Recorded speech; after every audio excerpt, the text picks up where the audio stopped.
Good afternoon, everyone, and welcome to today's webinar on managing your spoilage, one of a continuing series of educational webinars from WindowBook. My name is Monica Lundquist, and I'm the Postal Affairs and Technical Support Manager here at WindowBook. Assisting me today is our Industry Mailing Software Specialist, Steve Dowdy.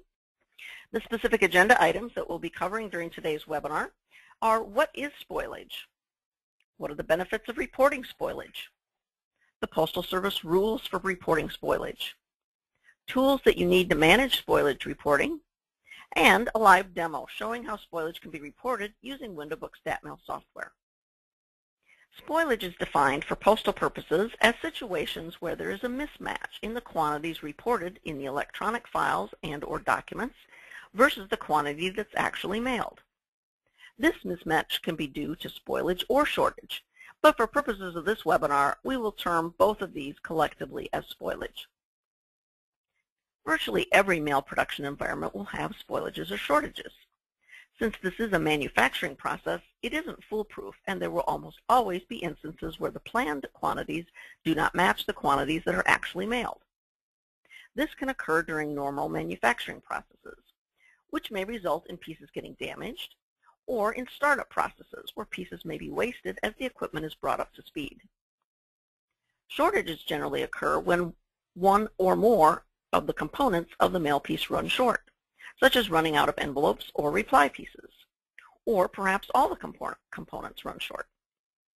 Regardless of the cause, spoilage or shortage can impact the number of pieces that are actually mailed, and if this quantity is significant, it can really impact your bottom line.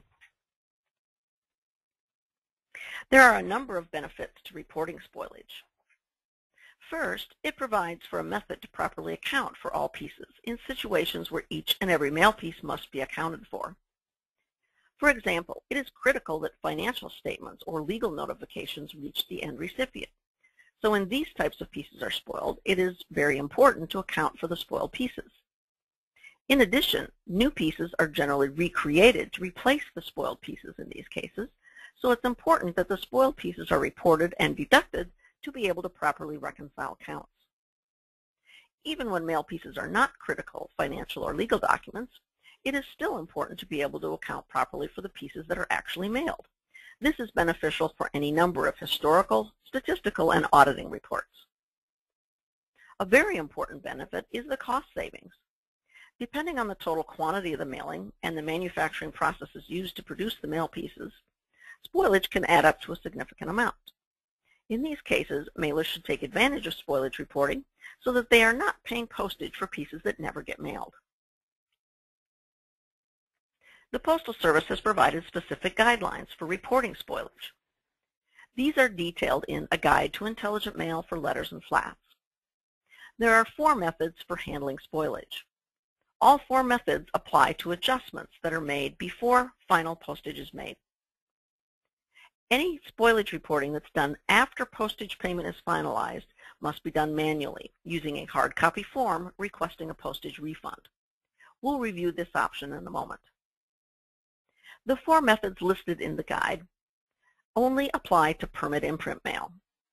Mailers using affixed postage, such as stamps, pre-canceled stamps, or meter postage, must use the manual method of submitting a refund request using Postal Service Form 3533.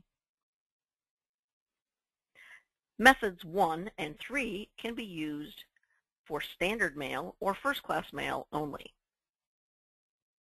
Method 3 cannot be used by MLOCR mailers or manifest mailers.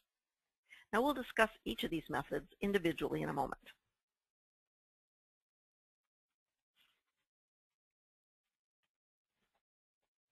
If you have already paid postage and wish to account for spoiled or wasted pieces, the only way to do this is to request a postage refund.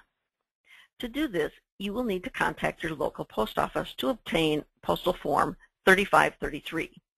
These forms are available in hard copy only because they have been revised to be uniquely barcoded.